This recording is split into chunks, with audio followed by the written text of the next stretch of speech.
This is Taylor Smith, and in today's episode of Crash Course World History, we're talking about Panama and Central America. Panama is located in Central America, bordering both Caribbean Sea and Pacific Ocean between Colombia and Costa Rica. In 1882, the French Panama Canal Company began to create a canal in Panama. They didn't finish it though because of disease and money loss.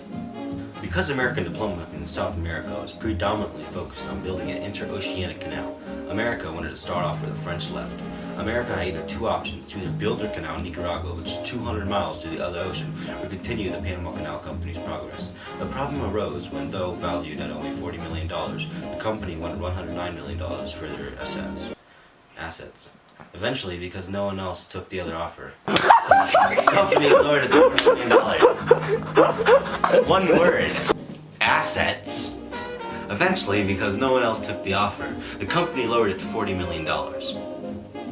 Well, add 'em up.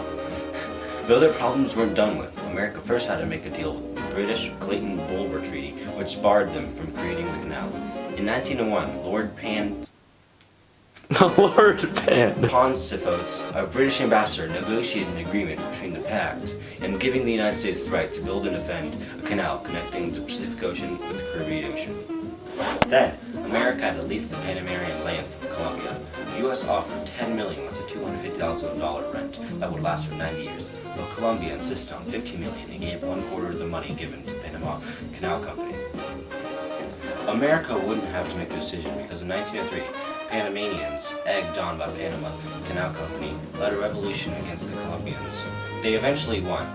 America took the opportunity to position their navy in the Panama coast to protect it from Colombia. America immediately recognized Panama as a sovereign nation and directly negotiated with them.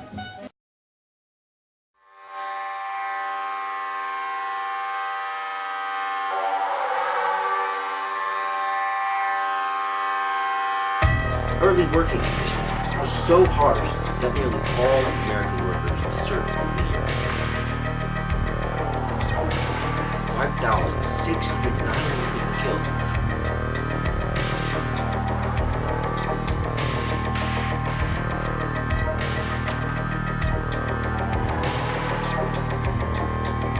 There were massive disease, especially the yellow fever, and many accidents, such as mudslides and heavy equipment falling on people.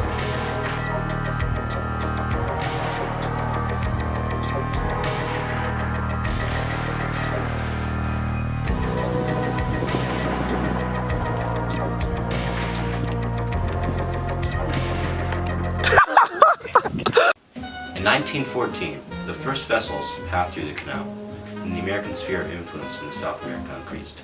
Subsequently, America built a base in Guantanamo Bay, and also Americans attempted to help Nicaraguan finance. Americans were inspired in spite of dollar diplomacy, a policy created by President William Taft to promote development of infrastructures in undeveloped countries. The host country would exert their own finances to further their international influence. Although dollar diplomacy did not work in a few countries, such as Honduras and Guatemala, ultimately America had too much at stake in South America. While initially American policy centered around building an interoceanic canal across America, it developed into a plan to expand their sphere of influence. Now it's time for the mystery document. Adam. Thank you. The rules are simple.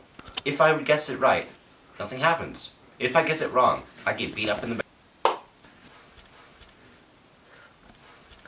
Your letter of the 27th Yule and the relief map of the proposed Panama Canal were duly received. I note what you have to say about my taking the American directorship.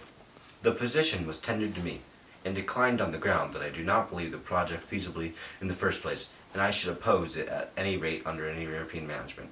My judgment that every dollar invested in the Panama Canal under the present scheme of thorough cut or sea level will be sunk without any return to the investors and without a canal promote commercial interests. Based on the fact that the canal was built before John F. Kennedy was president, I'm gonna say John F. Kennedy? It's Ulysses S. Grant.